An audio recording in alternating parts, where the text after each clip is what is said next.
Pronto, então vamos lá. Meu nome é Francisco Alexandre, como falado pelo Vinícius, não é isso? Vinícius e a Vitória VV. Né? Então, assim, meu nome é Francisco Alexandre. Fiquei na engenharia de produção ali na UFC do 99 a 2003, né? Então fiz parte da primeira turma de engenharia de produção da UFC. Na época da graduação eu consegui uma bolsa bem interessante ali. Eu acredito que ainda tem essa bolsa ali na UFC, que é do programa de recursos humanos da ANP. Tá? Essa bolsa ela é interessante porque, na época, eu não sei se ainda é assim, mas ela dava uma bolsa para o estudante e o mesmo valor, essa bolsa era repassada para a coordenação do curso. Então foi bacana. Entendi. porque essa bolsa ela trouxe uma série de ganhos ali para a própria coordenação do curso de engenharia de produção. Assim que me formei, eu fui trabalhar numa multinacional, que é a JBS, tá? Muitos não conhecem quando eu falo JBS, mas conhecem mais algumas marcas que o grupo tem. Por exemplo, a Friboi, né? A Friboi é uma das principais marcas aí da JBS. Então, assim que me formei, em 2003, 2004, entrei na JBS e aí passei por diversas áreas dentro da JBS, desde a área da engenharia, produção, qualidade, comercial. Então, fiz um tour, né? Até porque passei muito tempo dentro dessa empresa. Eu passei 14, quase 15 anos dentro da JBS. E aí eu resolvi, no início de 2019, mudar um pouco a minha vida profissional. Saí da iniciativa privada e vir dar aula aqui no IF, né? Na iniciativa pública. E aí prestei o concurso, passei e atualmente eu estou como professor, né, ali em Caucaia, no campus Caucaia, na região metropolitana de Fortaleza. Sim. E como coordenador de empreendedorismo e incubadoras aqui na reitoria. Como o CEMP da UFC? Como? O Centro de Empreendedorismo da UFC? Similar, Entendo. Tá? Legal. Nesse meio tempo, né, eu fiz 2 especializações, uma de gestão empresarial, né, na Fundação Getúlio Vargas, e uma outra de segurança do trabalho, engenharia de segurança do trabalho. Então, além de engenharia de produção, também sou engenheiro de segurança do trabalho, na Unicristos. Concluí o mestrado, assim que eu passei no IFCE, entrei no IFCE, já entrei direto também no mestrado de energias renováveis e agora iniciei o doutorado. Então, junto com tudo isso, eu estou fazendo também um doutorado em educação. Então, basicamente, esse seria o Francisco Alexandre. Um currículo enorme, muita experiência na área. E uma experiência muito variada, né? Ele pegou várias áreas da engenharia. Dentro da sua carreira, o senhor trabalhou na área do produto, da engenharia? Sim, na verdade, assim que eu entrei na JBS, que na verdade não era o nome, não era JBS, Sim. Era um outro nome, tá? Na verdade, na época, quando eu entrei, ali em 2004, o nome era Bermas. Entendi. Tá? Posteriormente foi mudado para JBS. Então, nessa época, em 2004, quando eu entrei exatamente no setor de engenharia, para trabalhar e desenvolver produtos. Sim. Qual era o produto que a gente desenvolvia? Aí eu vou contextualizar um pouquinho a JBS da época para que vocês entendam, tá? A JBS, a unidade que eu trabalhava, ela tinha 2 negócios fortes, tá? Um era a produção de couros bovinos, tá? Para sofás, para artefatos que a gente fala, bolsas, sapatos, cintos, tá? E também para o segmento automotivo, bancos de automóveis, tá? Esse era um negócio. E um outro negócio era costura de capas para sofás, tá? Então a gente costurava capas, a gente não montava o sofá, a gente costurava. A gente produzia o couro, cortava o couro, costurava o couro e mandava essas capas costuradas para os nossos clientes. Entendi. Então, Nesse momento que a JBS ela tinha esses dois negócios, eu ficava mais direcionado para o negócio do corte e costura das capas. Então a gente fazia desenvolvimento de capas junto aos nossos clientes. Então o cliente ele chegava com uma proposta, uma especificação, né? Com uma ideia, e a gente desenvolvia um produto para ele. Então era a engenharia do produto na raiz. Sim, mesmo sim, totalmente. Qual era a sua principal atribuição nesse processo do desenvolvimento do produto? Tá, nesse ponto, a minha principal responsabilidade qual era? Era fazer exatamente como eu trabalhava esse que é o teu, pensei que era o meu. Como eu trabalhava na área de engenharia, minha principal responsabilidade era garantir que os métodos desenvolvidos, o que eram os métodos desenvolvidos? E aí, de novo, contextualizar um pouquinho para vocês que vocês entendam e fiquem mais claro. A gente tem uma disciplina na engenharia de produção que se chama Organização, Sistemas e Métodos. Sim. Né? E dentro dessa disciplina, a gente aprende a fazer cronometragens, cronoanálises, né? E na engenharia, lá na JBS, o que a gente fazia? A gente desenvolvia o produto num laboratório, numa espécie de laboratório, numa mini produção, e a gente tinha que levar, uma vez aprovado pelo cliente esse produto, a gente tinha que levar todo esse know-how para a nossa produção, né? E aí é onde entrava exatamente a minha responsabilidade. A minha responsabilidade era fazer a principal, né? Era fazer a transição do laboratório, do protótipo, que a gente chamava, ou do piloto, para uma escala de produção. Sim. Né? Eu tinha que fazer essa ponte. Como que a gente ia estabelecer métodos eficazes, né, e produtivos para que a produção ela conseguisse produzir de forma a atender metas, números financeiros, indicadores, enfim, tudo isso. A gente tinha que fazer essa transição. Então, a gente tem, no caso, quando eu falo a gente, porque era uma equipe, né? Eu era responsável por essa equipe. Quando a gente aprendia o protótipo no laboratório, nós tínhamos que passar isso para a produção, para que fosse viável. Tinha a produção em escala e tinha a produção para cada cliente, tipo, personalização? Não, lá funcionava o quê? Lá a gente tinha 6 células de produção, eram 6 células de produção, mais o laboratório, que era onde era feita a prototipagem, que a gente chama.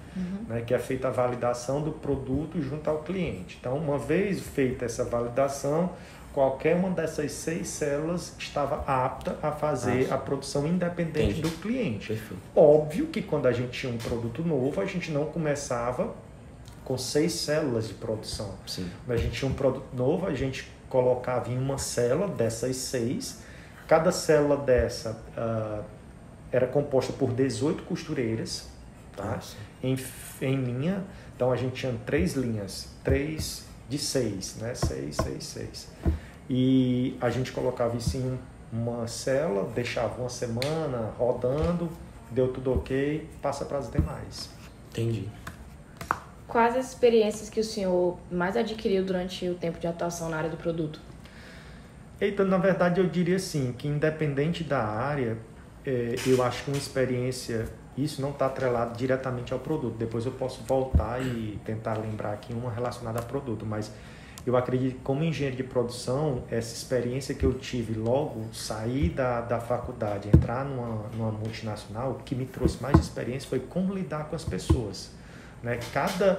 Como eu falei, eram 6 células de produção, cada célula de produção composta de 18 costureiros ou costureiras, né? Cada um pensando de uma forma diferente. Então, quando eu saí da faculdade, a gente tem uma teoria, uma base teórica muito forte, né?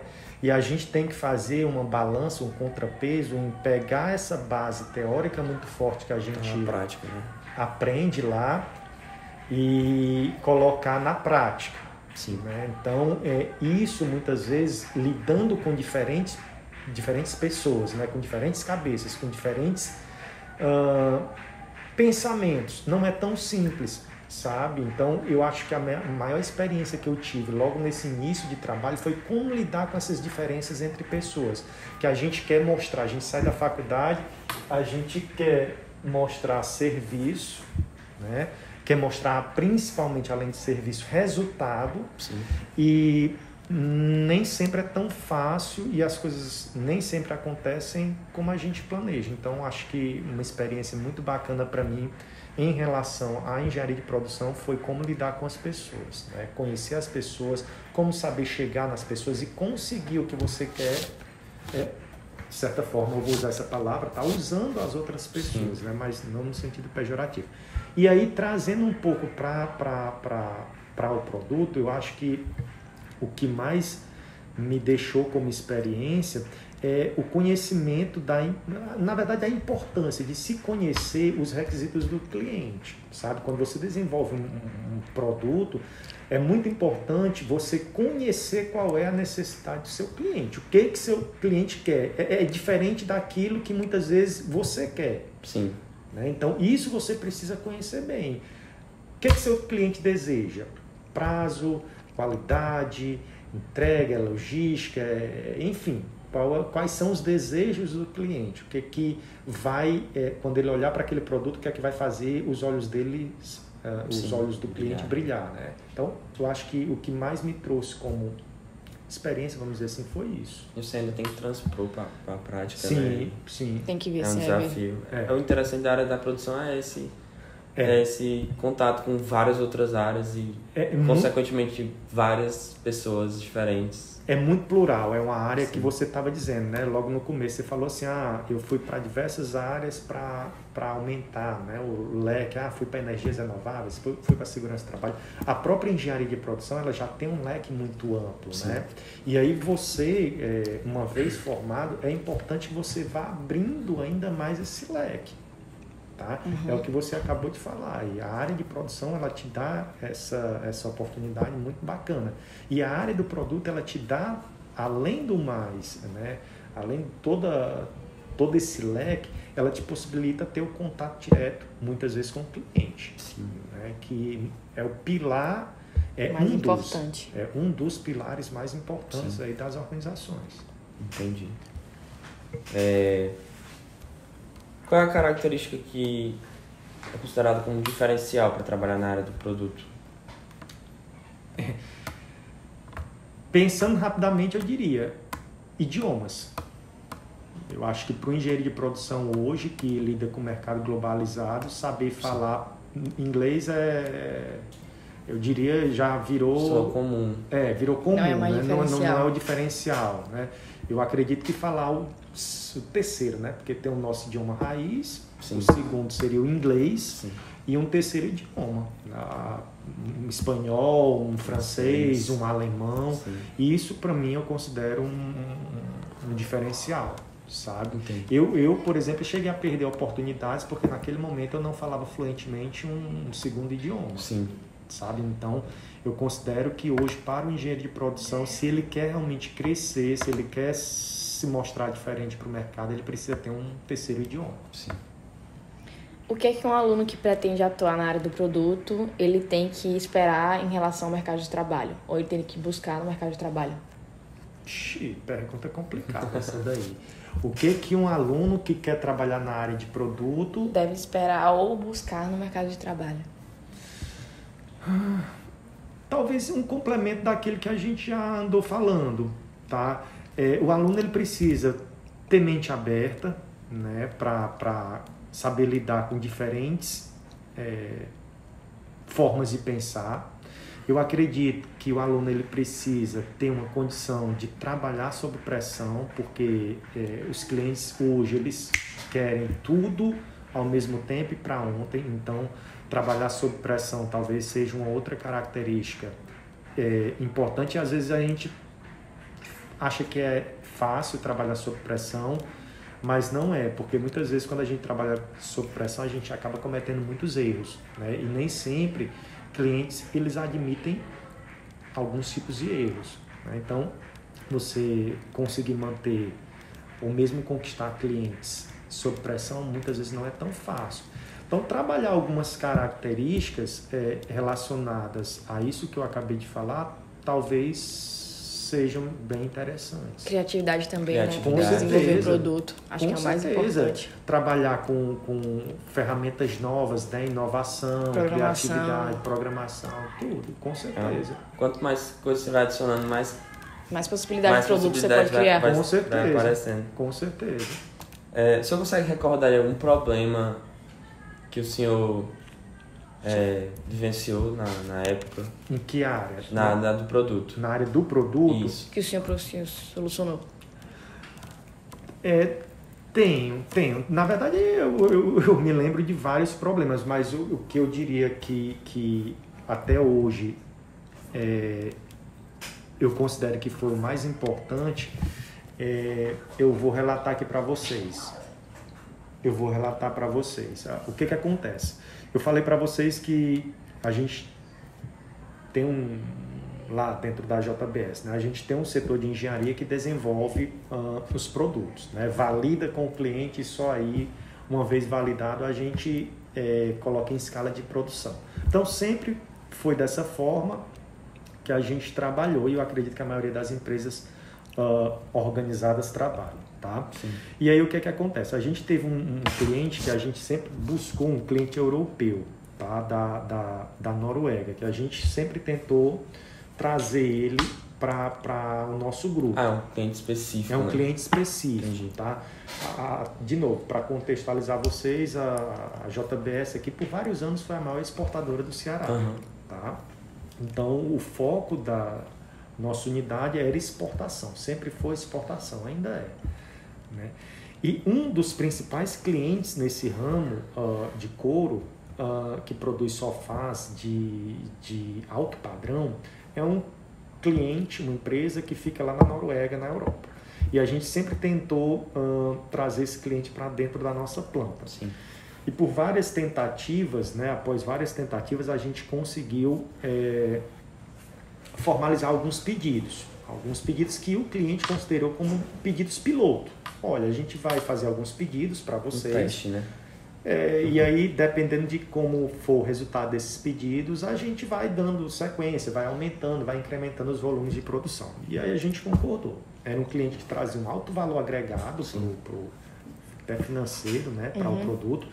Então, o que aconteceu? A gente fez alguns pedidos para esse cliente, 2, 3, 4 containers para ele, e ele foi sentindo confiança e foi pedindo mais.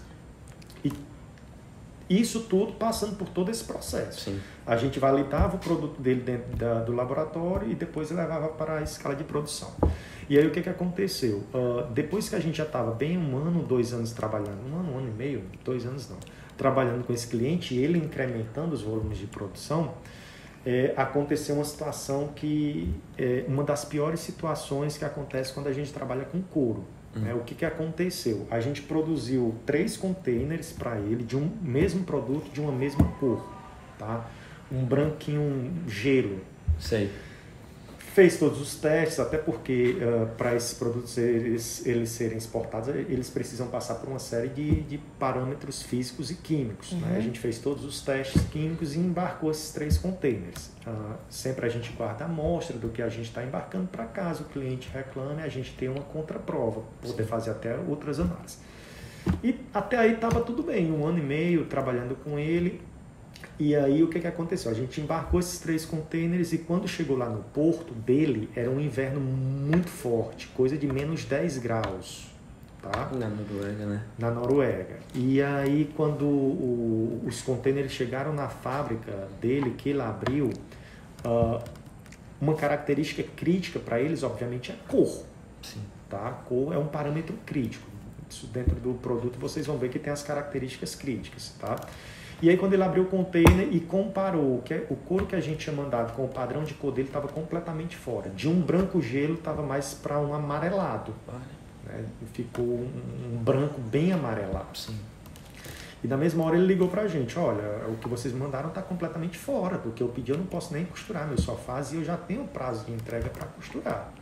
Meus sofás, para entregar os sofás. E como ele trabalha com produtos de alto valor agregado, o cliente dele é muito exigente. Então, corria-se um sério risco de parar a linha de produção dele. Então, o que aconteceu? Faz o seguinte, pega o dono da empresa, pegou um couro, porque a gente estava olhando para a nossa contraprova que a gente tinha, e estava tudo ok. Então, põe o couro que tu tá com um problema aí e traz para cá para a gente analisar. Ele pegou um avião, botou o couro debaixo do braço e chegou aqui. Quando ele abriu o couro dele, que ele trouxe, o couro batia com o nosso. Era o frio. E aí, ele mesmo ficou sem entender. Não pode, como, né? Que lá tá de uma forma, eu vejo uma forma, e como que aqui a gente está vendo de outra forma. E aí, bateu logo na nossa cabeça, temperatura. Né? Por que o couro está mudando com temperatura? E nessa brincadeira, para resumir a conversa e não tomar muito tempo do áudio de vocês, de entrevista, a gente demorou 1 ano e meio para descobrir qual era o produto químico exato que estava causando essa mudança de cor no couro por conta da temperatura. A princípio, nós tivemos que pagar uma indenização, a princípio, porque a gente não tinha como comprovar que era um erro nosso ou não. Mas realmente a gente comprovou que quando o couro chegava lá, o couro era outra cor, né, por conta da temperatura. Logo a gente descobriu que era a temperatura, mas a gente não sabia qual o fator que estava causando isso. E aí a gente teve que pagar uma indenização de $35 milhões na época. $35 milhões na época. Todos os 3 containers tiveram que voltar. A gente eles ficaram com a produção parada. A gente ficou com outro problema na mão. Por quê? Porque a gente produzia para outros clientes, que não necessariamente eram Europa. A gente produzia Estados Unidos, enfim, países que não estavam com a temperatura tão fria quanto a Noruega. Só que o que acontece? Se a gente tivesse com o mesmo problema nos outros produtos, corria-se um seríssimo risco de um cliente costurar um sofá, mandar para casa do cliente final, e quando tivesse um frio grande, o sofá começar a mudar de cor. Então nós estudamos esse problema por 1 ano e meio e acabamos descobrindo qual era o químico exato. Mandamos diversas provas para laboratórios renomados na Alemanha, na Itália, para fazer testes de diversos produtos químicos, porque numa produção de couro a gente utiliza 30, 40 produtos químicos, então é muita coisa. Então até descobrir exatamente o que causava, o que tinha relação, demorou-se 1 ano e meio.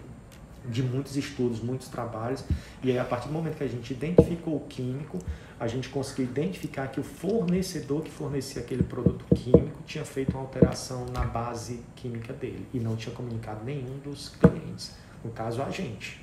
Então a indenização dos 35 milhões a gente passou para a indústria química e eles tiveram que nos ressarcir. Situação complicadíssima. Complicadíssima. E demorada. Por quê? Porque até a gente realmente conseguir provar que o erro não tinha sido nosso, o cliente não quer saber, ele quer que a gente resolva a situação dele. Então nós resolvemos, nós pagamos a indenização e pior do que isso, nós bloqueamos a produção. Nós passamos a não fornecer mais para ele. Por quê? Porque ele não tinha mais confiança. Né? Outra importância do idioma, inclusive. Total. Por isso que eu falo, é direto. O idioma hoje, o segundo já é obrigação, o terceiro mais ainda. Tá? Um problema dessa magnitude, 35 então, milhões. Isso aí tirou muito o nosso sono, muito nosso sono.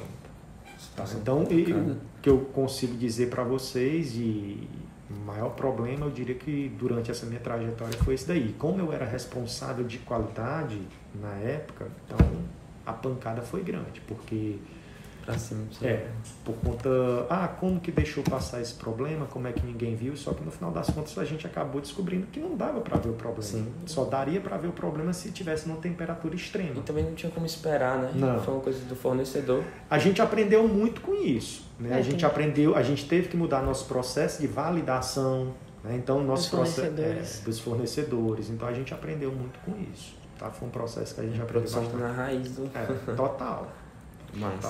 É válido a gente afirmar que, por exemplo, a gente estava comentando que às vezes a gente acha que certas áreas da engenharia são menos exploradas e ampliadas, difundidas em relação a outras áreas, por exemplo.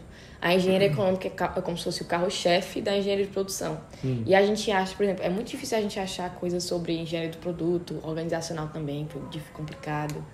Tem áreas da engenharia que são menos exploradas. São mais específicas. Exatamente. O senhor acha que existe essa falta de... Como é que fala? De exploração? Uma área mais valorizada que a outra? Eu não usaria a palavra valorizada, porque valorizada tende-se a entender que profissionais talvez possam ganhar mais numa área e na outra. Mas eu diria que a área de engenharia de produto ela é específica, né? Como é que eu posso explicar? Vou dar um exemplo. Quem trabalhava na área de engenharia de produto da nossa organização, da JBS, passava a conhecer muito de couro, né? Então, se aquele profissional que estava lá trabalhando 10, 15, 20 anos, desenvolvendo produtos de couro, ele saísse para trabalhar numa fábrica, sei lá, de vidros, seria uma outra sistemática, seria uma outra necessidade de conhecimento. Ele ia ter que aprender tudo do zero. Então, eu acho que existem áreas mais específicas e talvez menos abrangentes, né, do que outras. Essa é a minha visão. Tá? Então, eu não diria que uma área é mais valorizada do que a outra ou não. Para que vocês tenham noção, as pessoas que trabalhavam na área de engenharia de produto, lá na JBS, na nossa unidade, eram os maiores salários. E eram as pessoas mais procuradas, eram as pessoas que tinham mais disputa no mercado. Então, uma empresa concorrente entrando em contato com um engenheiro de produto, por conta exatamente do conhecimento, porque é uma área muito específica, poucas pessoas... É mais difícil achar a pessoa que tem capacidade. Principalmente na área do couro. Então, essas pessoas eram muito valorizadas, né? Então, para uma pessoa ser demitida dessa área era muito complicado. A não ser que recebesse uma proposta muito interessante para outra, ela acabava pedindo a demissão, sabe? Falando do lado financeiro, tá? Trazendo para o lado financeiro. Mas funcionava assim. Vai ser esse. Não, a gente dá para coisar ao fundo depois, né? Creio que sim. Eu não sei nem se aparece. Eu acho que não aparece não, sabia? Eu acho que deve ser muito pouco. Dá para cortar. Exatamente. Quais são as empresas que mais costumam contratar nesse ramo? De produto? Sim. No Brasil. Ixi, aí é difícil. Eu acho que essa pergunta vai muito para outra que ele fez. Tipo, é muito específico. É muito específico. Por quê? Porque cada empresa vai ter sua necessidade. Então, toda empresa que tiver desenvolvimento de produto, aí eu vou para, por exemplo, eu não vou citar nome de empresa, mas eu vou citar segmentos. Sim. Segmento automotivo, que infelizmente no nosso Brasil atual tá em baixa, né? A gente está vendo diversas montadoras aí saindo do nosso mercado, enfim, mas aí não vem ao caso da entrevista. Eu diria que o ramo automotivo, engenharia de produto é muito forte. Tá? Eu tinha, inclusive, trabalhando na qualidade de contatos com diversas empresas montadoras, porque a gente fornecia para a Ford, a gente fornecia para a Hyundai, a gente fornecia para a Volkswagen, para a Toyota, para a Honda. Tá? Então, na nossa unidade, a gente fornecia para várias montadoras. Então, eu tinha muito contato com o pessoal do desenvolvimento de produto dessas montadoras. E essa área é muito forte. Montadoras na indústria aeronáutica. Tá? Imagina, a gente chegou a fornecer couros para a indústria aeronáutica. O couro ele não pode propagar fogo. Tá? Então, só para que vocês tenham noção de até na própria indústria automotiva também não pode propagar. Ele tem que auto-extinguir. Tá? Então tem uma série de características relacionadas ao produto para diversos ramos. Né?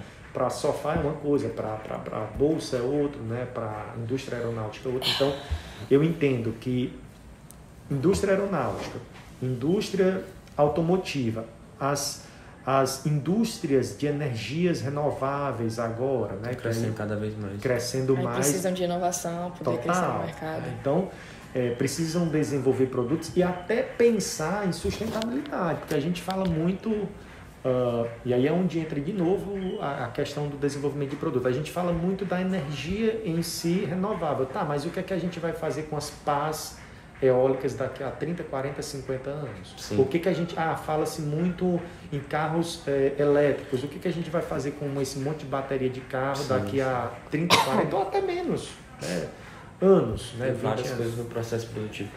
Total. São descartáveis. Total. Então a gente precisa pensar de uma forma macro. De uma forma macro. Então, e é onde entra direto aí a engenharia de produto. Né? Pensar de uma forma macro e não resolver um problema de agora. Uhum. Então tem diversos ramos aí que eu diria que são fortalezas para essa área. Acho que o ramo alimentício também. Também. Muito forte. Tem muito sempre... forte. Todos os ramos vocês vão ver, se a gente for começar a procurar agora, isso aqui, ó, tecnologia. É só o que tem. Só o que tem desenvolvimento de produto. Cada aparelho desse... Toda moda hora, também é uma área forte. Total. Moda. Então, se a gente for pensar, eu não diria que são empresas. Aqui no Ceará a gente tem empresas muito grandes. Né? A gente tem a CSP, a gente tem a Aeres, a gente tem a Dura Metal, a gente tem a própria JBS, enfim.